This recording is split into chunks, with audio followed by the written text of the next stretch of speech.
Hi there, welcome back to 3 News Now. I'm Stephanie Haney. Today is Wednesday, April 14th.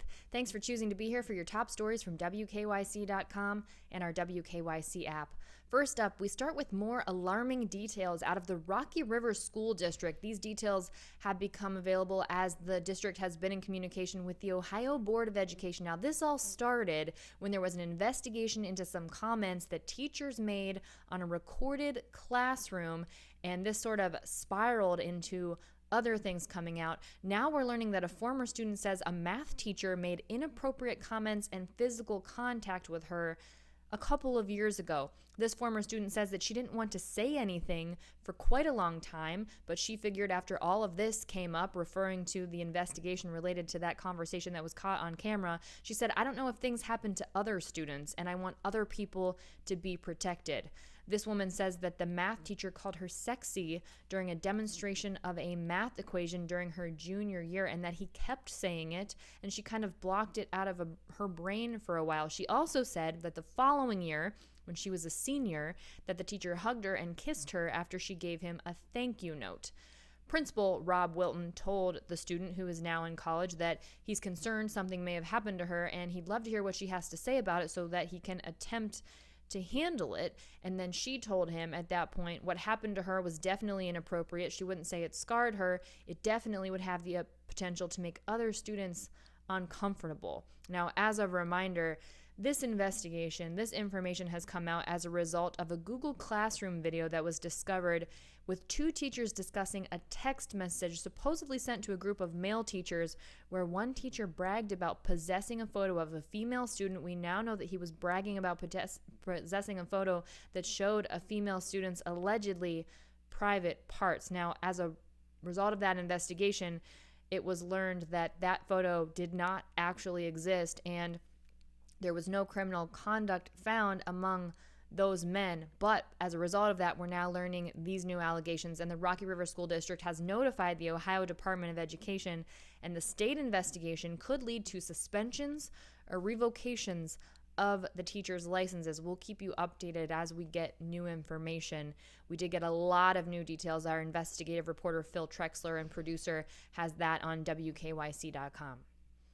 An update out of Minneapolis, Minnesota. The former officer who resigned, Kim Potter, who is the person who shot and killed 20-year-old Daunte Wright on Sunday, has now been charged with second-degree manslaughter. She was taken into custody this morning. We're learning this from the Minnesota Bureau of Criminal Apprehension, and that charge carries a maximum penalty of 10 years in prison. Now, Potter resigned yesterday. So did Brooklyn Center Police Chief Tim Gannon, resigned on Tuesday. Tim Gannon had said that he believed that Potter shot Daunte Wright by accident, mistaking her gun for a taser. Now, the Wright family is being represented by civil rights attorney Ben Crump, and he says he does not believe that it was an accident. He said that Potter worked for the Brooklyn Center Police Department for 26 years and even trained other officers, and Potter was also the police union president. The Minnesota Police and Peace Officers Association told our sister station, KARE 11, that Potter will be represented by defense lawyer Earl Gray. Now, Earl Gray is also representing Thomas Lane, one of the former Minneapolis Police Department officers charged in the death of George Floyd, along with Derek Chauvin. Chauvin is currently being tried for murder. The other three officers will have separate trials on lesser charges. That brings us to the conversation of Derek Chauvin's murder trial, which is now in the phase where the defense for Derek Chauvin presents their witnesses. As a reminder, Chauvin is charged with second-degree murder, second-degree manslaughter, and third-degree murder for the May 25th killing of George Floyd. Now, bystander video shows Chauvin kneeling on Floyd's neck for 9 minutes and 29 seconds. And today, we saw what can only be described as dueling experts. The defense had its opportunity to present a medical expert. It presented Dr. David Fowler, who's a former chief medical examiner in Maryland, more than 30 years of experience. He testified that it was Floyd's heart condition and drugs in his system that contributed to him having a sudden cardiac arrest while Chauvin restrained him.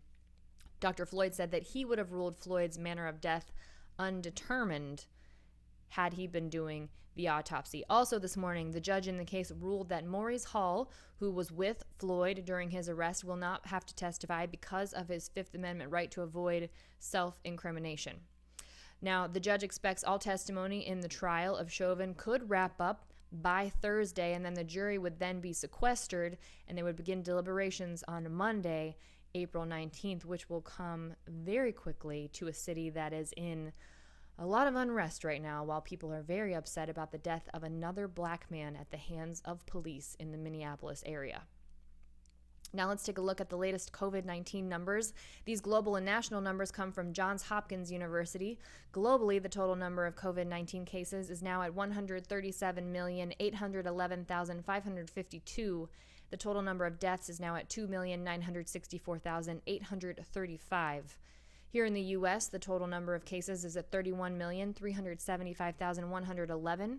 The total number of deaths, 563,873. We have 4% of the global population, but by far the most cases and the most deaths. The cases, we are now at 22.8% of the global cases. The deaths, we are now at 19% of the global deaths. That's down 0.1 of a percentage point from yesterday. Here in Ohio, we have the numbers from the Ohio Department of Health. We've seen 2,216 more COVID-19 cases in the last day. That's down a bit from yesterday, still higher numbers than we would like to see. We've seen 121 new people hospitalized with COVID. That's down a bit from yesterday, but a total of 1,302 people in the hospital right now. That is up from yesterday. The hospitalization numbers definitely trending up, as well as the ICU numbers. There are 358 people out of those 1,300 in the ICU right now. And we've seen 11 new ICU admissions in the last day. That is down slightly. Taking a look at the vaccination picture here in Ohio, close to 24% of Ohioans are completely vaccinated. That's almost 2.8 million people, and close to 69,000 have become completely vaccinated against COVID-19 in the last 24 hours. Close to 36% of Ohioans have started their vaccinations. That's more than 4.2 million Ohioans, and more than 47,000 have started that process in the last day. Now let's take a look at a very interesting poll when it comes to people who have experienced COVID-19 symptoms for a long time. These are called long COVID patients. These are people who have experienced symptoms of COVID-19 for weeks or months after initially being diagnosed with COVID. So this poll has found that 42% of these long COVID patients had improved symptoms after getting vaccinated. Now this could be a breakthrough in medical research, because one expert says this is the first time in history that a vaccine could also act therapeutically, meaning to remedy symptoms after the fact. One person who experienced this is Kevin Calvo in Arizona. Now, he had been suffering from long COVID symptoms since last April, so a year is what we're looking at for him. He says after getting a first shot of the Pfizer vaccine that he can walk, he can breathe, and he can do things that he never thought he'd be able to do again. He said he used to have 60% oxygen capacity, no stamina, inflammation everywhere, but after the shots, he said he feels better. Now, long COVID is what we, as I said, attribute to people who have had COVID-19 symptoms for a very long time. And some people even feel a little better, and then they sort of relapse with old or new symptoms after their initial bout with COVID-19. And Calvo is not the only person who reported experiencing relief from these long COVID symptoms, having them dramatically improve after getting vaccinated. 42% of the more than 900 people who are long COVID patients that were polled by a grassroots organization called Survivor Corps said they had the same experience as Calvo. Now, the poll didn't specify which vaccination those who said they felt better received. It didn't say how long after getting the vaccination their symptoms began to improve, but it did say that they felt some relief after getting that COVID-19 vaccine. Now, to some other very exciting news today. The Cleveland Browns have signed defensive end Jadeveon Clowney for a year contract. Now, in case you weren't aware, Clowney was the number 1 pick in the 2014 NFL draft by the Houston Texans. He spent last season with the Tennessee Titans, had a lot of injuries, but here's what Clowney said today. He said that he hasn't been completely healthy in the NFL, and he thinks he can be Defensive Player of the Year. He said that people say the sky's the limit, but his potential is probably higher than that, and he talked about footprints on the moon. I tell you what, as a Browns fan, I very much like the sound of that. So with Clowney coming to the Browns, that means that the Browns will have 3 number 1 overall draft picks with Baker Mayfield and Myles Garrett. Now, this comes after general manager Andrew Berry has made a string of defensive-focused signings. So far, in the offseason, the Browns have agreed to terms with safety John Johnson III, defensive end Takarist McKinley, cornerback Troy Hill, linebacker Anthony Walker, and defensive tackle Malik Jackson. I read that completely wrong. Very exciting for the Cleveland Browns, and you know who is excited about it is Baker Mayfield, who happens to have his birthday today. So he posted on social media a graphic showing that the Browns had signed Clowney, and he said, "Happy birthday to me."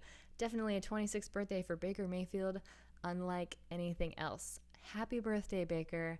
Happy birthday to all of us with the signing of Jadeveon Clowney. One more thing to let you know before we go. We know a little bit more about the entertainment lineup for the NFL Draft, which is coming to Cleveland. Kings of Leon will be performing on April 29th before the start of the draft, and portions of that will air on pre-draft coverage for the draft, but the entire performance will stream on NFL.com. The pre-draft coverage will start at 7 p.m. Eastern on April 29th, and Rock and Roll Hall of Fame inductee and lead singer of Heart, Ann Wilson, will perform the National Anthem before the start of the draft on April 29th. And we got some local people getting in there. The Cleveland Metropolitan School District's All-City Choir will perform a special version of Lift Every Voice and Sing live from the Draft Theater. That will air during the draft's national broadcast. How incredible is that? We love to see Cleveland on display. We love to see our Clevelanders on display. It's going to be a good time here at the end of April.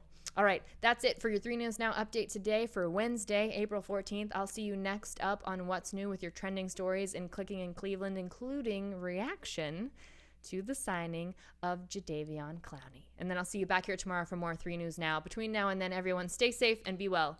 I'm Stephanie Haney.